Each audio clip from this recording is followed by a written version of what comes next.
Founded in 1969 by the Church of Scientology, the Citizens Commission on Human Rights investigates and exposes psychiatric violations of human rights.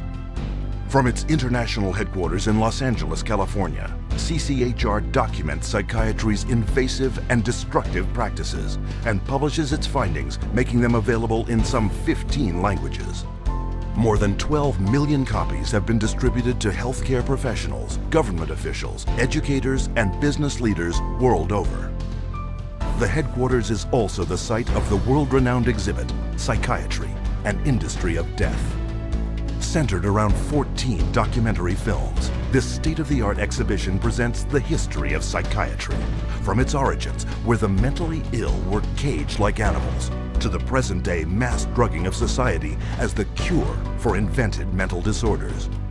Traveling versions of the exhibit visit hundreds of cities across 5 continents, opening the way for hundreds of thousands to discover for themselves the dark truth behind psychiatry.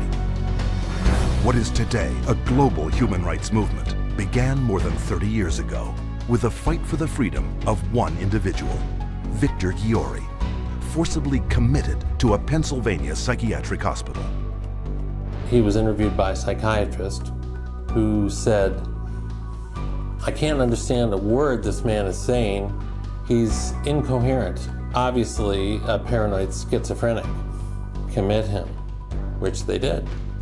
Now, he wasn't babbling incoherently, he was speaking Hungarian. We filed a lawsuit against the hospital.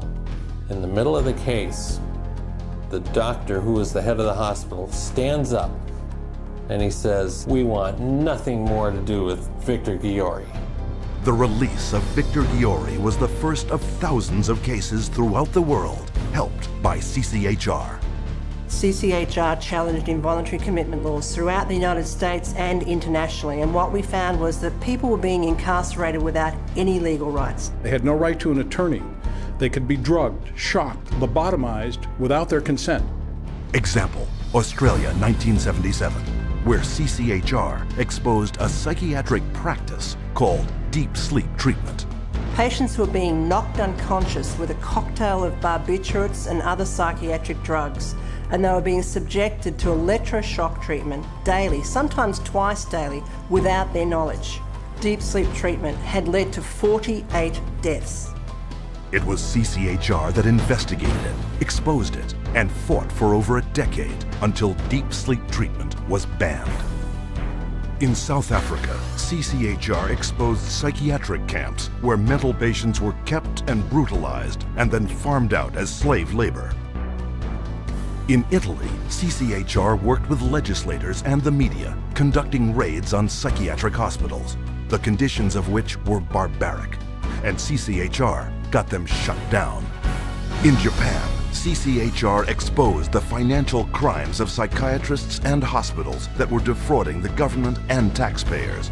The guilty were tried and the hospitals put out of business. And in the United States, CCHR uncovered a billion-dollar fraud in the nation's largest chain of private mental health facilities. 600 federal agents conducted raids across 20 states. Dozens of prosecutions ensued. Millions of dollars in fines imposed, and the entire chain of corrupt hospitals was permanently closed. And behind many public warnings you see today about psychiatric drugs is CCHR. CCHR has documented the side effects of these drugs, has taken evidence to the FDA, has gone to Congress, has obtained congressional hearings. It took 13 years before the FDA finally admitted that those drugs can cause suicide and issued black box warnings. We got 9 state laws passed. Following that, it was the introduction of the Child Medication Safety Act in 2004. Over a 3-year period, due to the efforts of CCHR and others, there have been more than 60 government warnings exposing the dangers of psychiatric drugs.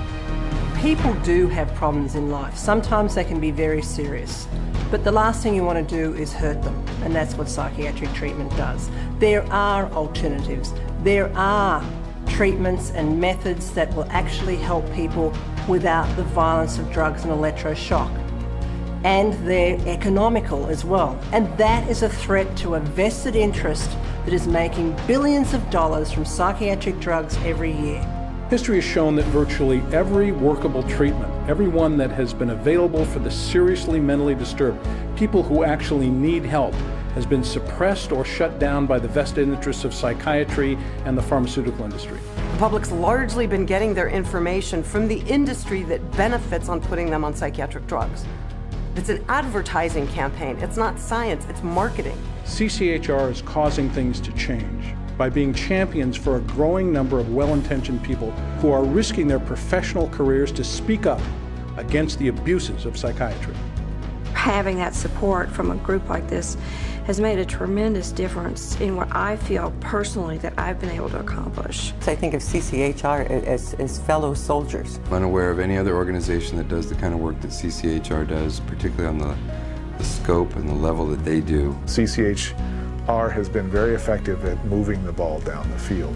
One at a time, one state at a time, one legislator at a time. CCHR has had the resources to be able to teach and have legislators become more aware of what the problem with the psychotropic drugs are. CCHR has researched the issue. When you need the facts, you go to CCHR. Today, CCHR has over 250 chapters in dozens of countries around the world. Wherever and whenever psychiatrists abuse human rights, CCHR takes its message to the streets. From the United States to Japan, and from Canada to the United Kingdom, prominent members of CCHR lead marches to secure the protection and freedom from psychiatric abuse for everyone. It's essential that CCHR does their job and gets the support to do their job, because the extent to which they do, the whole vehicle that's out of control about psychiatry gets to be contained and gets to be eliminated. It scares me to think if this doesn't happen. I've seen up close what it's like. It scares the daylights out of me. You have 100,000 people electroshocked every year. You have 17 million children worldwide taking mind-altering drugs. You have people being involuntarily committed every 75 seconds, and it's all under the guise of mental health. The only way that you are going to get humane treatment into the mental health system is to take psychiatry and the vested interests out of the picture. And only then will you see people truly obtaining mental health. You have two choices. Either you pretend you knew nothing about it, or you do something about it. With knowledge comes responsibility. That's why we're here. That's why people are joining forces with CCHR. Thousands from every faith and walk of life have already joined. CCHR investigates and exposes psychiatric violations of human rights, and will continue to do so until psychiatry's abusive and coercive practices cease and human rights and dignity are returned to all.